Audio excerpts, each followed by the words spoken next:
Hello student, आपका स्वागत है स्पीड स्टडी चैनल पे। तो चलिए आज एक हम क्वेश्चन लेकर आए हुए जो कि बोर्ड एग्जाम में बहुत बार देखने को मिलता है कि ये क्वेश्चन पूछा जाता है और ये 5 नंबर में पूछा जाता है। क्वेश्चन क्या है? तो क्वेश्चन ये है कि उत्तल लेंस के लिए, कन्वेक्स लेंस के लिए जो हम लोग सूत्र पढ़ते हैं 1/b माइनस 1/u बराबर 1/f। आपको कम से कम पहले से इतना जानकारी जरूर होगा कि u जो होता है वस्तु दूरी होता है लेंस से, और ये प्रतिबिंब दूरी होता है, और ये क्या होता है? फोकस दूरी होता है।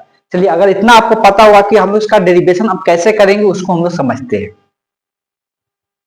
तो पहले एक हम उत्तल लेंस बना लेते हैं और उसका एक वस्तु दिखा के उसका प्रतिबिंब दिखा देते हैं।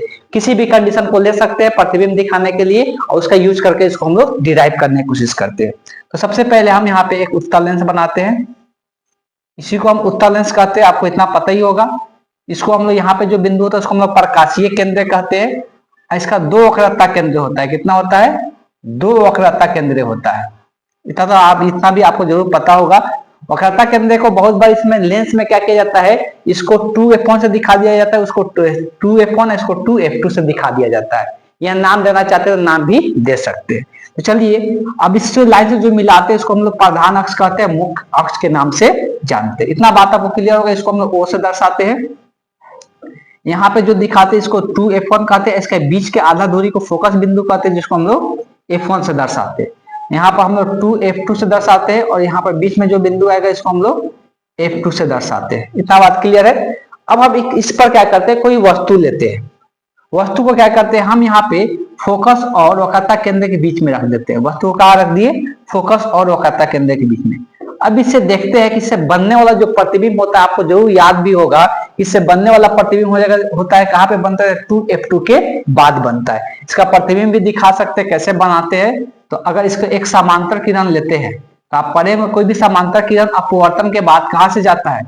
तो फोकस से होकर गुजरता है। कहाँ से? तो फोकस से होकर गुजरता है। ये आप जरूर पढ़े होंगे अपवर्तन के बाद। दूसरा, अगर कोई किरण प्रकाशीय केंद्र, इसको हम लोग यहाँ पे हम लोग क्या कहते हैं? प्रकाशीय केंद्र कहते हैं। इसको हम लोग क्या कहते हैं? प्रकाशीय केंद्र कहते हैं। यहाँ से जो किरण जाता है तो प्रकाशीय किरण से जाता है तो ये सीधे निकल जाता है। ये आपको कहीं पर भी मुड़ता नहीं है। ये क्या होता है? प्रकाशीय केंद्र से जाने वाला जो किरण होता है वो सीधे चला जाता है। बस इतना सा बात आपको ध्यान में रखना है। मतलब ये बिंदु है, इस बिंदु का प्रतिबिंब कहाँ पे देखने को मिलेगा? यहाँ पे। क्लियर है? अब देखिए, इस जो प्रतिबिंब बना है इसका नाम दे देते हैं वस्तु का। ये AB वस्तु है। अब यहाँ पे क्या करते हैं, जो प्रतिबिंब बनेगा तो इसका उल्टा प्रतिबिंब यहाँ पर देखने को मिलेगा। इसको हम लोग यहाँ पे A है तो इसको A' से दर्शाते हैं, और इसको हम लोग किससे दर्शाते हैं? B' से दर्शाते हैं। क्लियर है? आपको इतना अगर बात क्लियर हैगा तो अब यहाँ से क्या करते हैं, इसके समांतर यहाँ पे एक लाइन ड्रॉ कर लेते हैं, जिससे कि इसको हम लोग क्या होगा, हल करने में आसानी होगा। या आगे हमको काम इसका पड़ेगा। यहाँ से एक लाइन ड्रॉ कर ली। ये दोनों समान दूरी होगा। सब जगह बिंदु दिया हुआ है। जहां पे बिंदु नहीं है, यहाँ पे एक बिंदु नहीं है, इसको नाम दे देते हैं C। कोई दिक्कत नहीं है। अब यहाँ पर त्रिभुज पर ध्यान देना है। जो भी त्रिभुज बनता है उस पर गौर करना है। तो सबसे पहला काम यहाँ पे आपको क्या करना है, सबका पहले दूरी दिखा देते हैं।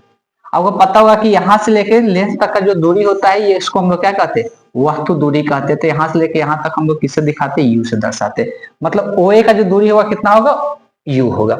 जो प्रतिबिंब बनता है यहाँ पर नीचे में दिखा देते हैं। यहाँ से यहाँ तक का जो दूरी होता है इसको हम लोग V कहते हैं, जिसको हम लोग प्रतिबिंब दूरी कहते हैं। इतना बात क्लियर है?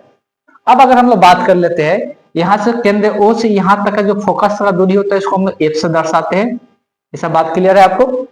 अब यहाँ पे हम जो नाम लेने जा रहे हैं त्रिभुज का, उस त्रिभुज पर गौर करना है, उस त्रिभुज के बारे में समझना है। क्या नाम लेने जा रहे हैं उस पर हम ध्यान से समझना है। तब हम इसको ड्रॉ करके भी दिखाएंगे उस त्रिभुज को। यहाँ पे ध्यान से देखना है। एक पहला त्रिभुज लेने जा रहे हैं हम, AB और O, ये वाला त्रिभुज। और यहाँ पे ध्यान देना है, एक A' और O और B' लेना है, ये वाला त्रिभुज। ये दोनों त्रिभुज को पहले हम क्या दिखाएंगे? समरूप दिखाएंगे। समरूपता आप पढ़ चुके हैं 10 क्लास में। समरूप दिखाने का तरीका क्या है, अगर त्रिभुज का कोई भी दो एंगल बराबर दिखा देते हैं तो तीसरा एंगल अपने आप बराबर होता है, तो एंगल एंगल एंगल से हम क्या दिखा सकते हैं, समरूप दिखा सकते हैं। अब यहाँ पर देखिएगा तो ये एक दूसरे को क्रॉस कर रहा है, जिसको हम लोग वर्टिकल अपोजिट एंगल बोलते हैं। तो ये दोनों एंगल आपस में क्या होगा, बराबर होगा। एक कोण तो बराबर है और इस पर ये लंब है, तो ये 90 डिग्री होगा, ये भी क्या होगा, 90 डिग्री होगा। तो दो एंगल क्या होगा, इसका बराबर होगा। जब दो एंगल बराबर होता है तीसरा एंगल अपने आप बराबर होता है, तो लिखेंगे चूंकि ये दोनों क्या है, समरूप है, तो लिखेंगे त्रिभुज, इसका नाम लिख लेते हैं ए ओ बी। ही ए ओ बी समरूप होगा, ध्यान समझना है, ए ओ बी समरूप होगा किसके साथ, नाम ध्यान समझना है। देखिए यहाँ पे ओ आया है, तो ये ओ वाला एंगल ओ वाला के बराबर है, तो यहाँ पर भी ओ किस में आएगा, बीच में आएगा। आप यहाँ पे ध्यान देना है, चलिए इसको कलर चेंज कर देते हैं। त्रिभुज ए ओ बी समरूप होगा त्रिभुज, पहले बीच में ये ओ आया तो ओ आएगा। यहाँ पे जो 90 डिग्री ए वाला एंगल है, यहाँ पे 90 डिग्री कौन है, ए डैश वाला है, तो ए पहले लिखा हुआ है, तो यहाँ पर क्या होगा, ए डैश होगा, एक ही बचा बी, तो यहाँ पर बी डैश यहाँ पे आ जाएगा। मतलब ये दोनों त्रिभुज आपस में क्या हो गया, समरूप हो गया। जब भी कोई दो त्रिभुज समरूप होते हैं, जब भी कोई दो त्रिभुज समरूप होते हैं तो क्या हो जाते हैं, उनके भुजाओं का अनुपात आपस में क्या हो जाते हैं, बराबर हो जाते हैं। देखिए हमको भुजा का बात करते हैं तो हमको ऊंचाई वाला से मतलब रहेगा, इसका तीसरा भुजा का कोई हमको यूज आने वाला नहीं, फिर भी सबका लिख लेते हैं। चलिए ए ओ लिखते हैं, तो ये होगा ओ ए, तो ए ओ लिख सकते हैं। यहाँ पर ओ ए लिए है, इधर क्या आएगा, ओ ए डैश होगा, बराबर होगा। अगर यहाँ पर ओ बी लेते हैं, यहाँ पर क्या आएगा, ओ बी डैश होगा। एक और तीसरा भुजा भी होगा, अगर ए बी लेते हैं तो यहाँ पर क्या आएगा, ए डैश बी डैश आएगा।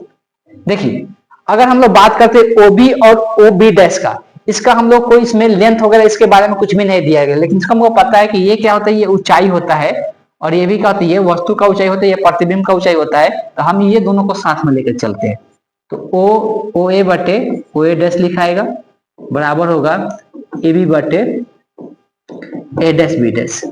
क्लियर है। अब यहाँ पे क्या किया जाता है, साइन कन्वर्जन यूज किया जाता है। साइन कन्वर्जन आप पढ़े हैं कि अगर कोई वस्तु दूरी होता है, वस्तु दूरी को हम किससे दिखाते हैं, तो वस्तु दूरी का नाम देते हैं एच, और इसको हम किससे दर्शाते हैं, एच डैश। ये आपको जरूर पता होगा। साइन कन्वर्जन यूज करना है मतलब क्या है कि वस्तु अगर यहाँ पे एक्सिस से ऊपर रहता है तो उसको हम लोग बोलते हैं पॉजिटिव, और एक्सिस से नीचे रहता है ऊंचाई तो उसको निगेटिव में लिखते हैं। तो उसी का यहाँ पर यूज करने वाला हर एक को यहाँ पर जब भी यूज करेंगे साइन कन्वर्जन यूज करेंगे, नहीं तो गलत हो जाएगा। क्लियर है। तो अगर हम यहाँ पे यूज करते हैं OA का लंबाई, तो OA का लंबाई U है।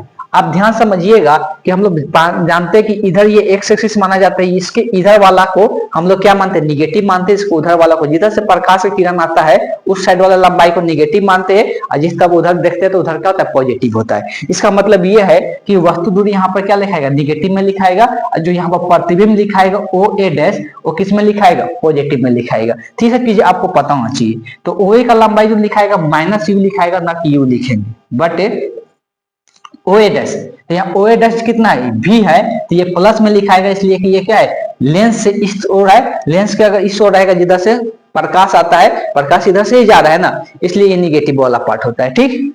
अब जाते हैं ऊंचाई पर। वस्तु यहाँ पर ऊपर की तरफ है, तो वस्तु का ऊंचाई पॉजिटिव होगा। अब प्रतिबिंब का ये ऊंचाई नीचे की ओर है, उल्टा बन रहा है, ये निगेटिव में लिखाएगा, -H डैश लिखाएगा।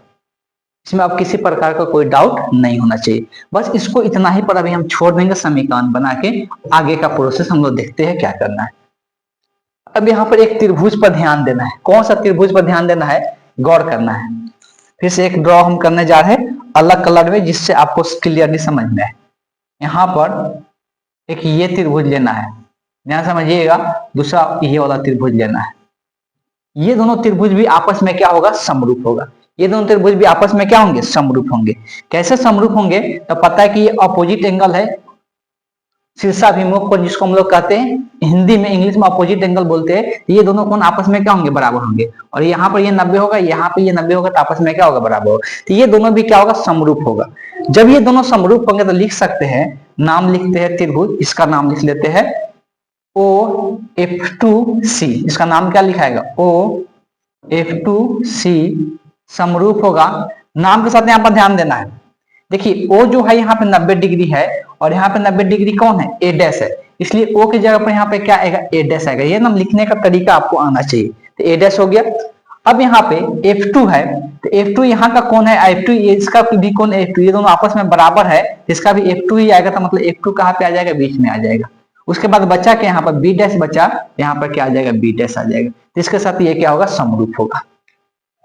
जब कोई त्रिभुज समरूप होते हैं, जब कोई त्रिभुज समरूप होंगे तो उस केस में क्या होगा, तो भुजाओं का अनुपात इसमें भी क्या हो जाएगा, बराबर हो जाएगा। अगर यहाँ से ये लंबाई लेते हैं OF2, तो यहाँ से कौन आएगा, यहाँ से ये आएगा A डैश F2 बराबर होगा। अगर ये वाला लंबाई लेते हैं F2C, तो यहाँ पर ये दोनों आएगा F2B डैश, नाम से लिखना होगा।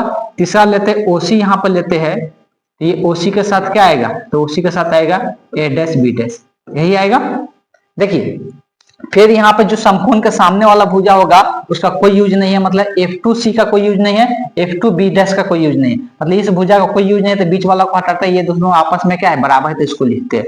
तो OF2 बटे A डैश F2 बराबर क्या होगा, OC बटे A dash B dash. Clear है। अब यहाँ पे सबका मान रखते हैं। देखिए जो OF2 है उसका मान कितना, F है, और ये क्या है, लेंस के उस ओर है तो पॉजिटिव में ही लिखाएगा। यहाँ पर जो फोकस दूरी होगा किसमें होगा, पॉजिटिव में होगा, तो यहाँ पर ये आएगा पॉजिटिव में F।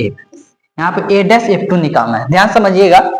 A डैश F2 मतलब ये वाला लंबाई हमको चाहिए। ये लंबाई कैसे निकलेगा समझना है आपको, UV के पद में ही लिखना है। ये लंबाई कैसे निकलेगा, तो आपको दिख रहा है कि अगर यहाँ से यहाँ तक पूरा F है और यहाँ से लेके यहाँ तक ये कितना है, यहाँ से लेके यहाँ तक V है और यहाँ से लेके यहाँ तक F है, मतलब V वाला में से अगर F को निकाल देंगे तो यही वाला बचेगा। आप यहाँ पर ध्यान से बोर्ड पर देखिएगा, अगर पूरा लंबाई यहाँ से यहाँ V है और यहाँ पर F है, तो अगर V में से F निकाल देंगे तो ये वाला बचेगा, मतलब V में से F को क्या कर देंगे, हटा देंगे, और इधर जो भी लंबाई होगा पॉजिटिव में ही होगा, तो यहाँ पर क्या लिखाएगा, V माइनस F हो जाएगा बराबर। अब OC आ जाते हैं, OC कहाँ पे, तो यहाँ पे OC जो दिख रहा है किसके बराबर है, AB के बराबर है, इसलिए इसका समांतर है।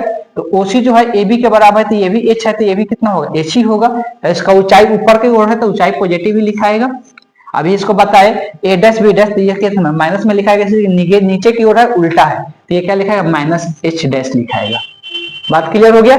अब समीकरण 1 में देखा जाए तो H बटे H डैश का मान कितना है, माइनस U बटे V है, तो इसके जगह पर हम क्या लिख देंगे, तो यहाँ पर लिखेंगे समीकरण 1 से, समीकरण F से आ जाएगा F बटे V माइनस F, इसका जो मान है यहाँ पर कितना है, माइनस U बाई V आया है, तो इसको समीकरण 1 से वहां पे मान रख देंगे, यहाँ पर इसका मान रख दिए, यहाँ से माइनस V बटे U हो गया। क्लियर है। अब इसको तिरिया गुना कर लेते हैं, सिंपल। इसको जब हम तिरिया गुना करेंगे तो इसमें इससे गुना होगा, तो ये आ जाएगा FV, इसमें U से गुना होगा, माइनस में दोनों के साथ गुना होगा, तो ये प्लस में, तो प्लस माइनस माइनस UV हो जाएगा, यहाँ माइनस माइनस का हो जाएगा प्लस हो जाएगा, तो FU हो जाएगा। क्लियर है। बेसिकली अब हमको करना क्या है, ये फॉर्मूला हमको लेके आना है। इसमें हम क्या करेंगे, पूरा समीकरण में UV से क्या कर देंगे, भाग कर देंगे। अब देखिए पार्ट ध्यान में रखना, सबसे पहले अभी इधर तो इसको लिख रहे हैं, अब इसको हम इधर लिख रहे हैं, ठीक, लास्ट वाला पार्ट इधर लिख रहे हैं। तो हम यहाँ पे क्या बोल रहे हैं कि FV बराबर आया है माइनस UV प्लस FU, यही आया है। पूरा में क्या बोले कि FUV से भाग कर देंगे, UV से जब भाग करेंगे तो इसमें भी चलिए तीनों से, एक से नहीं, दो से नहीं, तीनों से क्या है इसमें चर UV और F है, तो तीनों से भाग कर देंगे पूरा में। इसको भी तीनों से भाग करेंगे UVF माइनस UV है, तो इसको भी तीनों से भाग करेंगे UVF प्लस इसको भी तीनों से भाग करेंगे। सेम संख्या से हमको पता है किसी भी समीकरण में भाग कर सकते हैं, कोई दिक्कत नहीं, कोई भी इक्वेशन में भाग कर सकते हैं। अब जब भाग करेंगे तो इसमें से 2 कट जाएगा, यहाँ पर भी कट के 1 बच जाएगा, यहाँ भी कट के 1 बच जाएगा, और यहाँ भी कट के 1 बच जाएगा। तो ऊपर में आया यहाँ पर 1, नीचे में बचा है U, ऊपर में यहाँ पर माइनस है, ऊपर में 1, नीचे में F बचा हुआ है, प्लस यहाँ पे 1 बटे V बचा हुआ, कोई दिक्कत नहीं है। अब क्या करते हैं, ये 1 बाई F जो माइनस में उसको इधर लेके आ जाते हैं, और 1 बाई V इधर प्लस में तो उसको उधर लेके चल जाते हैं। तो 1 बाई V पहले लिख लिए, 1 बाई U इधर प्लस में है, इधर को इसको इधर से इधर लाएंगे तो क्या है, माइनस में आ जाएगा 1 बटे, इसको इधर लेके आ गए माइनस में, इसको माइनस में था, इसको इधर लेके आ गए। देख सकते हैं यही प्रूफ करना था, बस इसको पहले लिखा उसको बाद में लिखा हुआ है, तो ऐसे लिख सकते हैं इसको 1 by V minus 1 by U बराबर 1 बाई F, यही हमको प्रूफ करना था, ये प्रूफ आ गया। ये बहुत इंपॉर्टेंट है और 5 नंबर में ऐसा क्वेश्चन पूछा जाता है। चलिए हम आपको पूरी तरह समझाने की कोशिश किए, फिर भी अगर कहीं पर किसी प्रकार का डाउट रह जाता है तो आप कमेंट बॉक्स में जरूर बोलिए, बताइए। अगर उससे भी नहीं होगा तो हम इसको फिर से एक बार और वीडियो बना के आपको समझा देंगे। किसी प्रकार कोई डाउट के लिए कोई दिक्कत नहीं होना चाहिए, और नए क्वेश्चन के लिए आप दिए गए नंबर पर संपर्क कर सकते हैं। Thank you.